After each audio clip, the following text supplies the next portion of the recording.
Marie reglé. Mari. Kemele kaimi. Inche tulio pingen. En el último video escuchamos un diálogo y les pedí que escuchen a ver si lo podían entender. Escúchenlo de nuevo. En el diálogo llega un hombre a una casa y lo atiende un chico. ¿Qué pueden entender? Mari, malay taminyuke, Mulelai, cheo malay, Guariameo, Vamos a ver qué dice este diálogo. Mari, malay taminyuke. Hola, ¿está tu madre? Mulelai. No está. Cheo malay. ¿Dónde está? Guariameo. En la ciudad. También pusimos como ejemplo a alguien que se desmaya y al volver en sí dice Cheu melen.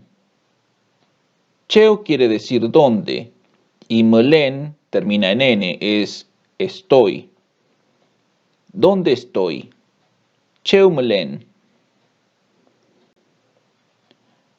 Ahora vamos a aprender un verbo más. Tuwun.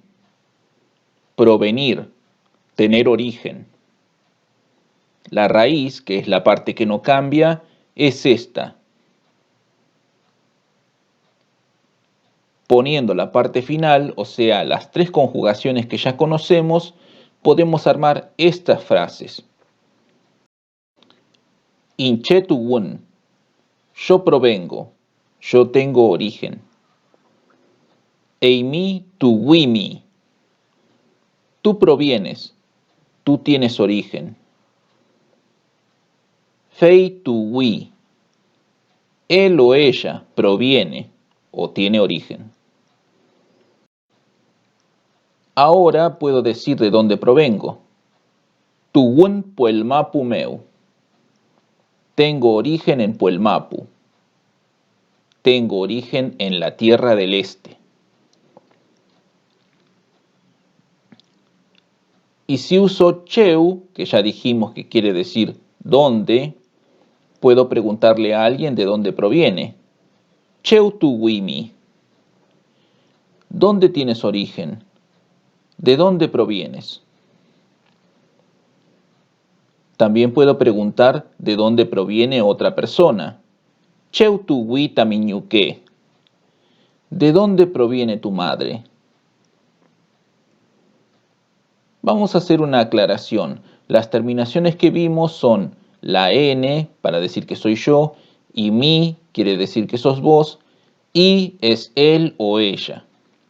Cuando la raíz del verbo termina en una consonante, como pasa acá, que la raíz termina en W, las terminaciones cambian un poco.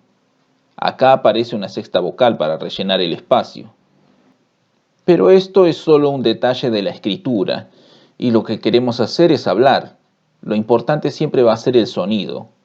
Si termina en sonido de N, soy yo. Si termina en I, mi, eres tú. Y si termina en I, se trata de él o ella. Préstenle atención al sonido. Más adelante haré un video dedicado a la escritura. Ahora practiquemos. Vamos a imaginar un diálogo entre dos lonco. Lonco es un líder, lo que en castellano suelen llamar cacique, en realidad se dice lonco. Lo escribo acá con G porque tiene el sonido nasal que estuvimos viendo. Lonco. Si se pronuncia con N, se va a entender igual. Tenemos por un lado al lonco pincén de la tierra de los carrizos. El carrizo es una planta que en nuestro idioma se llama ranquel. El otro es el lonco saihueque, de la tierra de las manzanas, que es un nombre antiguo de lo que ahora es Neuquén. Escuchen la conversación y traten de distinguir las palabras.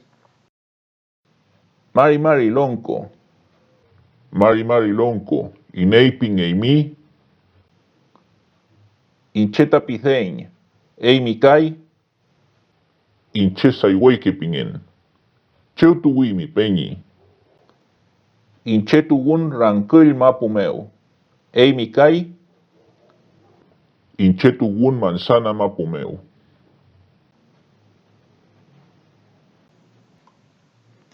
¿Pudieron distinguir las palabras? Vamos a escucharlo de nuevo, pero con la ayuda de la escritura. Esta vez no voy a poner la traducción, traten de entenderlo usando lo aprendido hasta ahora. Mari mari lonco. Mari mari lonco. Ineipin eimi. Incheta piseñ. Ei mi kai. Inche saiweke pingen. Cheu tuwi mi peñi. Inchetugun ranquil mapumeu. Ei mi kai. Inche tugun manzana mapumeu.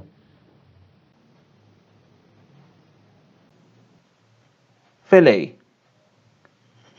En el próximo video seguiremos practicando. No olviden repasar lo que ya vimos hasta ahora. Ayu filmito faci video e lufin eta mi like. Chilcantu kun eta mi canal meu kai. Peu callal.